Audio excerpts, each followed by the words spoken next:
Good morning and welcome to Maryland Business Roundtable for Education Summer Reboot Series. Today we are going to celebrate Workforce Wednesday. I'm Laurie Bell. I'm the program coordinator at Cambridge South Dorchester High School in Dorchester County.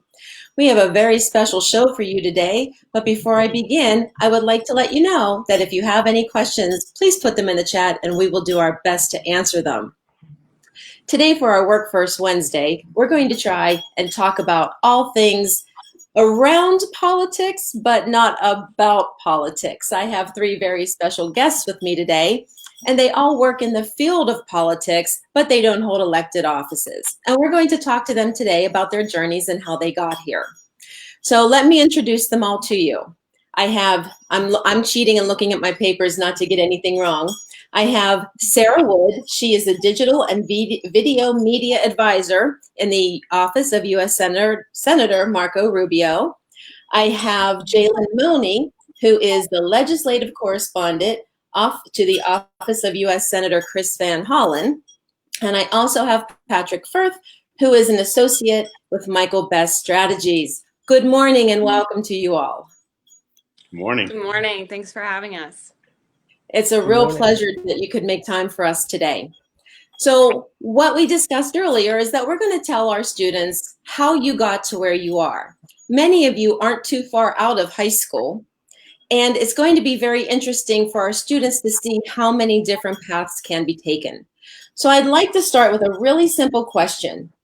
Is this what you wanted, what you're doing now, is this what you thought you wanted to do in high school? And I'll start with Sarah, ladies first today.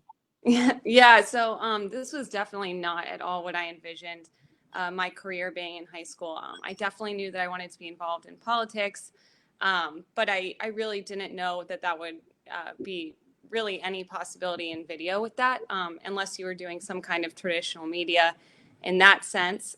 So when I graduated and when I started looking at colleges, I was looking at a journalism program and somewhere where I could kind of do video in that way.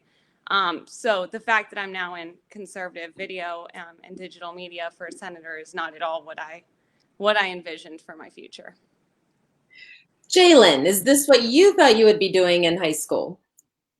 Absolutely. I remember vividly being in Megan Buffet's class. We even set up our own form of government and assign roles within our class. But I remember sitting there watching a Schoolhouse Rock episode, season 3, episode 1. I'm only a bill on Capitol Hill. And I thought the production was a little cheesy, but this was a place I had to be. And it not being that far from DC, it's not necessarily a world that we ventured into very often outside of field trips. So it's to live here and to work here has definitely been a dream come true beyond my wildest dreams. And I have to tell you, I remember the words to that song as well with I'm Only a Bill. I grew up on those. Patrick, is this what you wanted to do in high school? Yes, I think so. Like Sarah and Jealon was lucky enough to know that I was really, I caught the politics, the government relations, the kind of public service bug really early on. And so I knew pretty well what I wanted to do. I didn't think I would be in the private sector as quickly as I am. I thought I'd be honestly more on Jealon's track, working on Capitol Hill. But I'm enjoying the kind of middle road between political activity and public policy, which is implementing the political campaign messages and turning it into policy and helping leaders craft legislation and such. So yeah, I think generally it's where I wanted to be, but kind of at the different end of the table, which is exciting because I'm learning new stuff every day. Very good. Well, since some of you had that bug early and some caught it a little later, can you describe to us what you do in your job, what you do in your career? And we'll go Jealon this time. Okay. Well, the first thing I'll say to preface my response is that no given day is the same. I think I definitely have objectives tasks that I need to be doing daily, but almost on a 30-minute or hourly basis, our terrain is changing and moving at different paces than I might have thought when I first woke up that morning. But I know at the outset I'd be responding to any and all concerns within my own legislative portfolio from constituents. And being in a senator's office, you deal with constituents from all over the state, not just any particular district. So it's really a wide array that I'm responding to. And in addition to that, I also speech write sometimes for events that the senator might be going to, or a briefing that he might be attending. And likewise for stakeholders or even other offices we might be partnering with on a bill, or even something at either the municipal or state level, I'm able to give the senator a lot of background and prepare him as best I can. Very nice. Patrick, can you describe what you do, please?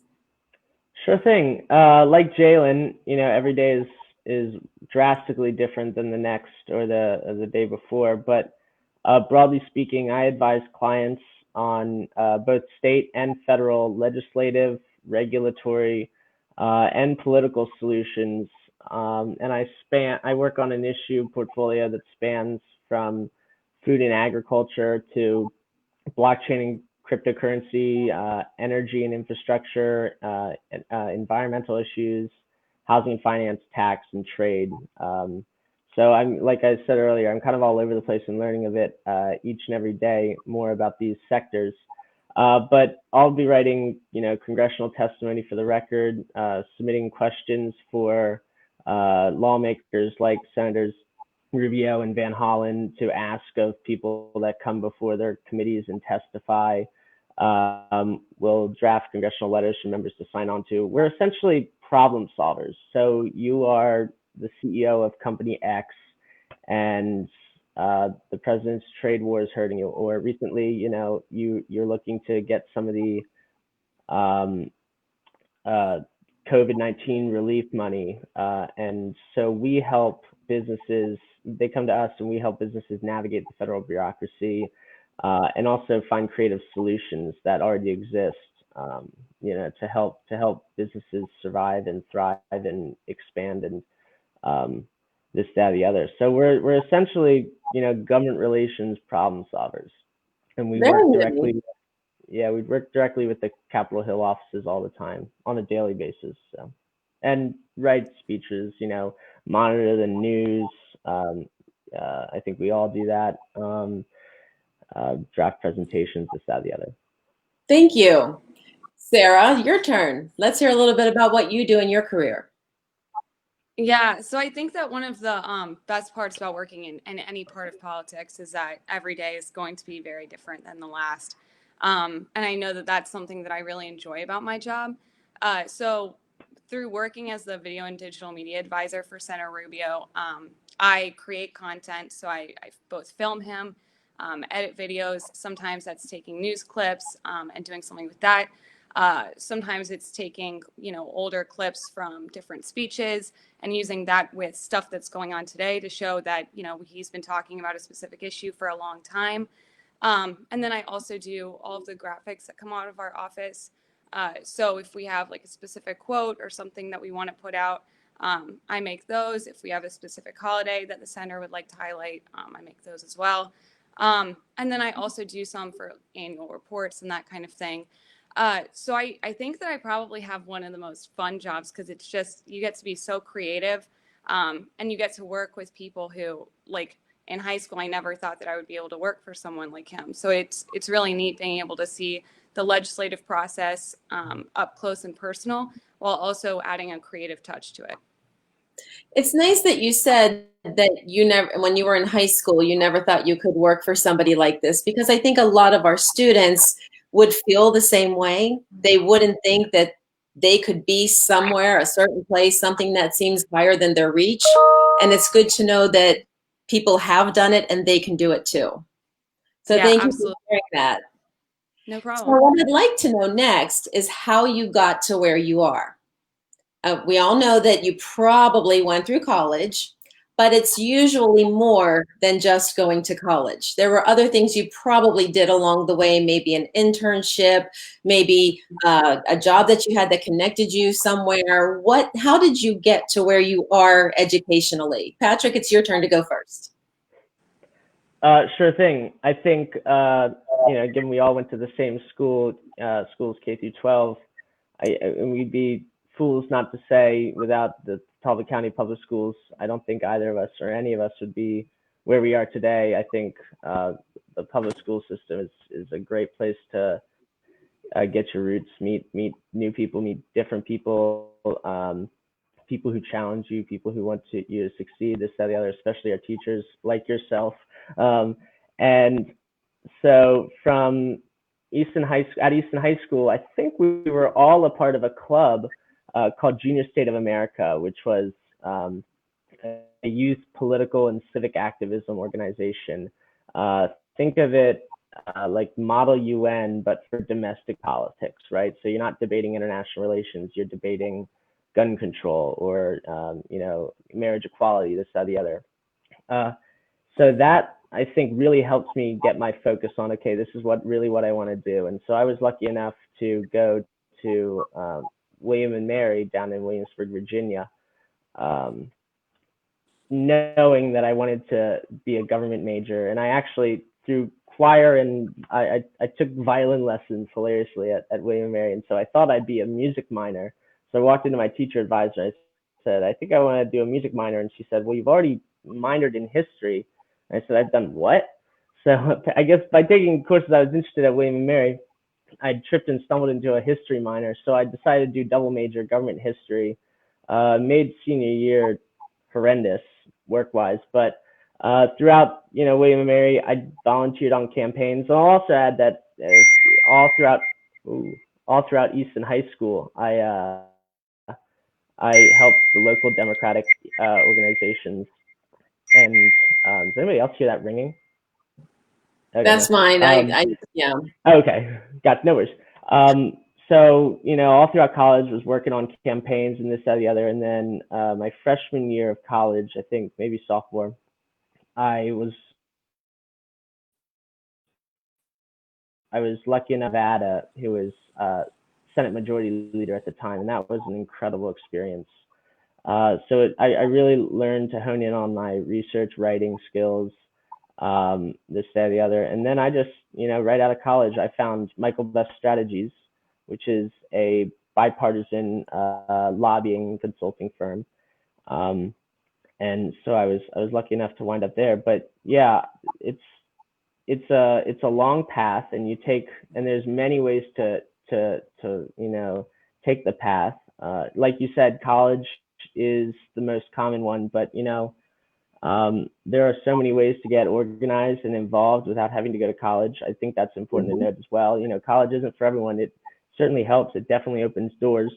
But if you want to help your community at a local level, if you want to just, organize and be involved in the political process at the local or state level, there are tons of options and tons of ways to do so. But for me, college was eye-opening, kind of like with Talbot County Public Schools. William Mary is a state school, so I got to meet so many fascinating and interesting people. Lots I disagreed with, lots I agreed with politically, but I can't say I didn't learn anything from each person. Everybody taught me something really special. So, no, go ahead. A lot of times, people that have a different view than us. Absolutely. So that's really helpful. Absolutely. Yeah, it's especially good because, in this social media age, we're all in our little bubbles and our echo chambers. And so getting out, talking to people, having those conversations, it's crucial. So it is very important. Sarah, what helped you on your career path to get where you are today?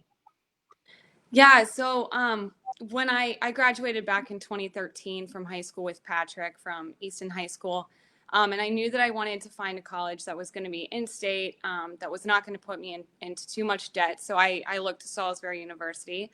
So I started there, and I went in like Patrick did, kind of knowing what I wanted to do as far as majors went. So I was a major in communication arts with a track in journalism and public relations. I kind of thought that I was going to do news broadcasting or TV broadcasting. So I joined SUTV, which was the television station for that college. When I got started, they were like, you need to know how to work your own camera equipment in case you need to one-man band it. to cover a story. And I did not think that I would be able to do that. So I got my hands on the equipment and got started with that. And that's really how I came to love video. I knew that I was still interested in politics, so I ended up doing a double major with political science as well from there. And then in my final year, my final semester of college, I was set to graduate in 3 years. I didn't want to do that because I felt like there was still a lot of learning that I needed to do before I got into the real world. So Salisbury actually partners with this program called the Washington Center in DC. And basically what it does is for the same price to go to your college or university, you can do this program in DC. So you live there and you do the internship program. And so that's really how I got started, is because I did it my final semester of college so that it could kind of easily segue into a career. So I made sure to, network with people and continue the conversations with maybe places that I had been offered an internship that didn't work out. And that ended up being the place that I was first employed. Was I got a job offer from an internship opportunity that I didn't feel like was right for me at the time. I went with a different choice for internship, but I ended up going there for my first job. So I definitely think that kind of thing is really important. And just remembering that, okay, well, college, maybe that's the decision for you, maybe it's not. But there are also these other programs out there that can kind of coincide to help your learning experience. So. That was a lot of great advice. I'd love to hear more about that program that lets you go to Washington. That sounds like a great program. So Yeah, we'll have absolutely. to chat after to learn more about it. Yeah, definitely. Jealon, oh wow, sorry about the delay. Jealon, how did you get to where you are? I think each of us can empathize. Being on the shore, you see a lot of service. That might be a volunteer fire department. It might be someone that's involved in faith or ministries. It might be an officer. There are a whole array of examples of service. So I think coming from the shore and even being a descendant of one of America's founding Black families, I've seen a lot of service in my life and a duty to things bigger than me. And I think that followed me all throughout my youth up till high school. In my junior year of high school, I served on our Talbot Board of Ed. And that was the first time I'd ever been in the public arena on the other side of the desk. And it was a really unique experience that I think helped shape me and help shape what kind of service I want to keep giving back to Talbot and Easton in particular. So I went to Williams College after high school. I graduated after Sarah and Pat just 2 years later. And I think going up to Williams was definitely a new environment for me. I'd never been around that diverse of a crowd. I'd not been at that old of an institution before, and it was in a different region of the country. So there was a lot of adjusting I had to do on my own part. But I think over the course, I got some really fundamental experiences that helped shape me and reinforce some of the things that I knew about the world and knew about myself. And over the course of my time there, I got to travel to all three coasts of the US.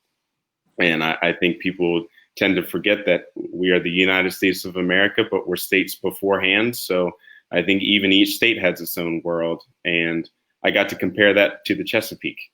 And while I was humbled by that experience, it helped me flesh out even some of my own intellectual interests. So I ended up majoring in political science, but I also had concentrations in environmental studies, Africana studies, and leadership studies.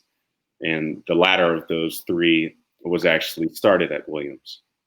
And Wow. Since then, I've just been able to move my communities around regardless of what people are with me. And by that, I mean, like Patrick was saying, you don't need merits to care about what's going on around you. And at least when I was at school, I didn't want to just be a student there. Even though I wasn't living there full time throughout the year, I was living there and I needed to be a resident of that county.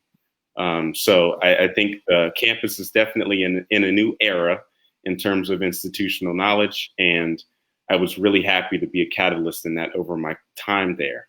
And in addition to my high school experience that I had with Sarah and Pat, I also did a lot of internships back at home. And going out of state, that's definitely it costs me a lot of time and money to travel back and forth. But the Talbot County Council, the Maryland General Assembly, and even the House of Representatives for our Maryland congressional delegation were all places where my heart, mind, and soul were devoted to. And I just think that continuum of interest and investment in my own backyard is what ultimately led me to where I am now. You've had 3 amazing journeys to share with our students. Thank you so much for that.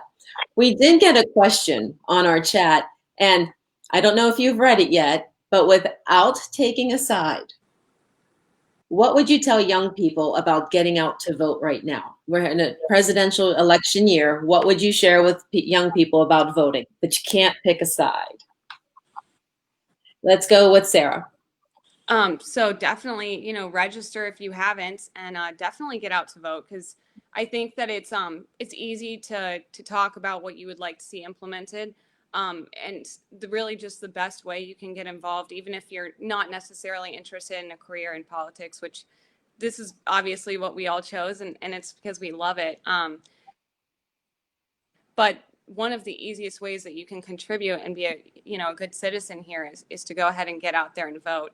And I really think that it's pretty much as simple as that. It's just making sure you're involved, and making sure that you're supporting who you think is best for the country. So, Jealon, would you like to add to that? Certainly, I think it's important to place our country in the context of the world. We're still a very young nation, and those that were involved in founding this country framed it as an experiment, and they still exist as such. So I think, at least for me, as a young person of color, I definitely know the toll that is taken on people that have come before me in terms of disenfranchisement. So I know the weight of this utmost civic duty, and I think I would speak for all of us on this call to say that this one in particular is different from the rest. So I think there has been a just overwhelming amount of enthusiasm towards this year, which is great. But I think not just emphasizing our general election, but any and all elections that are happening close to you, please use that vote, because it is the way that you can mobilize and use your voice in this democracy. And Patrick, what would you tell young people about voting? Yeah, I think it's an interesting question. Obviously, I think voting is the most important civic duty someone can say, or someone can do. I also think, this idea that young people don't vote is false. I think 2020 will be the year that the Generation Z, which is the generation right below us, their share of the electorate is going to surpass the silent generation's share of the electorate for the first time. And you've also seen, people our age who have dealt with some pretty traumatic things in our lifetimes that we've been unable to answer on. For the first time, individuals born after 9/11 are going to be able to vote in a presidential election. For the first time, young voters are more likely to be pursuing higher education and have parents with college degrees. There are going to be more urban voters this time around, and there will also be more minority voters this time. I think if you really want to increase the vote count, whether you're a Republican or Democrat, go to your local, central committee, go to your local political club, ask to volunteer. Phone banking, canvassing, it helps. It actually makes a difference. And of course, voting early, voting absentee, just making sure your friends vote, talk to your friends, start voting text chains, this, that, the other. But this idea that, the youth vote doesn't come out, I think we should kill that stigma here and now, because you see from what we saw in 2018, the youth turnout, from what we're going to see in what we've seen in these primaries, as difficult and hectic as they've been due to COVID, is the youth vote is up, and it is up like nothing else we've seen before. So I'd be really interested to see how that vote's going to really impact the turnout. And I'll also just say, to go off Jealon's point, he makes a very good point. We're a very young country. I don't know if it's totally a true story, but Kissinger, when he met, I think it was Zhou Enlai, the premier of China, he asked what the Chinese premier's opinion on the French Revolution was. And China is centuries and centuries and centuries old. They're one of the oldest nation states in the world. And Zhou Enlai said, it's too early to tell. And that was in like 19 something or other, 1970, 1980. Like, so, we're a very young country. We're we still have a lot of things to fix. We still got a lot of things to work on, but it's really exciting to see young people get engaged and active for the first time that they're able to as well. So I think you'll be pleasantly surprised in 2016 in November, or 2020. Whoa. Sorry. Thank you for that. Before we go, you've shared so much great information about your stories and how you got to where you are. What advice would you have for our rising seniors, juniors, sophomores, while they're going through their last few years of high school to prepare for their future? And we'll go with Jealon. I think the first thing I would recommend that you do is roll your sleeves and ask where people need help. And at the municipal level, the largest hurdle that you have is capacity. There's just not enough people to do all of the tasks that you need to be doing. And I think on the shore, we have a whole lot of other hurdles that make our capacity as low as it is. And no one ever turned me away from an opportunity for just asking to help or trying to find out how I could. And that was one of the most daring things I did early on in my life, because I didn't have a very long resume. I didn't really have much knowledge to offer up front, and I was just looking for opportunities to learn. But there are so many shoes that you can fill and so many voids that you can step into just giving your life experience. So never discount yourself as not being adequate or ill prepared, because you very might just walk into the best opportunity you had this year. Very nice. Patrick, what would you tell our rising sophomores, juniors, and seniors? I'd say the exact same thing. I'd say you're never too young to start, pitching in, helping your community. And it starts, if you want to get involved in politics, it starts at the local level, right? Whether it was Barack Obama or another president before him, he started as a community organizer. He started, there's a reason why there's a saying, brick by brick, block by block. And that's how you make a better world for your children in the future. And I'll also say, we start off by saying, we won't discuss partisan politics, and that's good for this forum. But there's nothing more important, especially right now, than having those difficult conversations. If you're a young kid, especially, with friends who you may not disagree with, or you may disagree with, or parents who you may disagree with, have those conversations. There's nothing more important right now than talking to each other. And for example, I guarantee you, if you sent Jealon, Sarah, and I to lunch, and I think we should all go to lunch, by the way. Bring your own mask. I'm invited. Oh yeah, you can come. You'll be moderated. You'll be our chaperone. But Oh my God.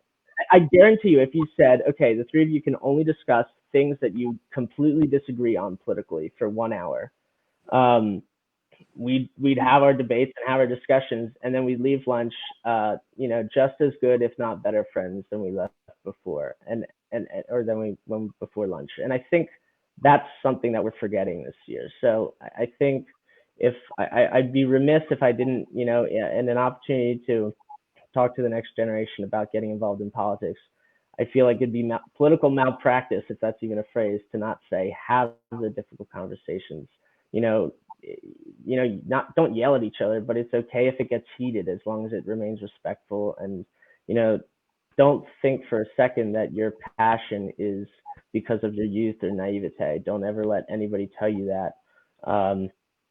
When you get older, you'll understand why this, that, the other. That's baloney. That's ridiculousness. You're not alone.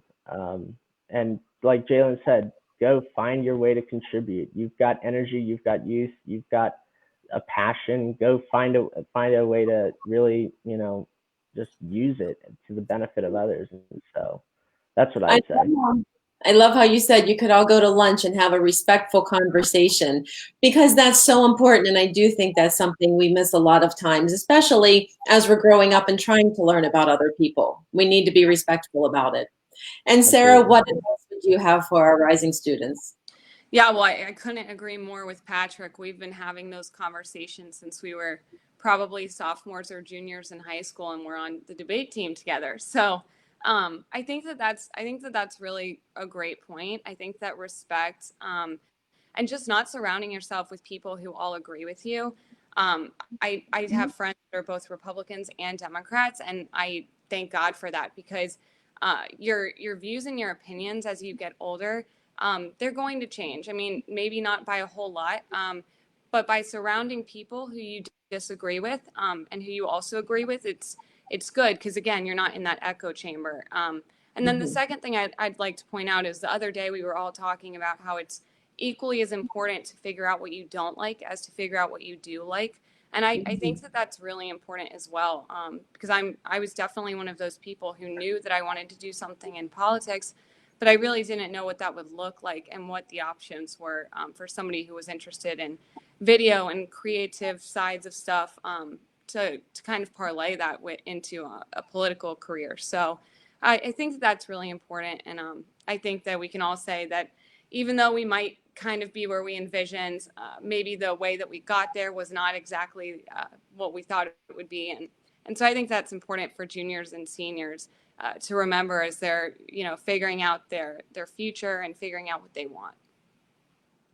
Well, I'd like to thank you all for being with us today. I could go on for another hour and talk to all three of you, and maybe we'll do that over lunch sometime. I'd really like that. I'll treat. So I want to thank you all for being with us today. Thank you for sharing your stories. Before we go, I'd like to remind everybody that you can tune in tomorrow, and we are going to continue our summer reboot series with our youth leaders in training at 11 o'clock. And I would also like to remind everybody to download our app, the Way to Be app, to help you plan for your future. Thank you, everybody. It's been a real pleasure. Thank you.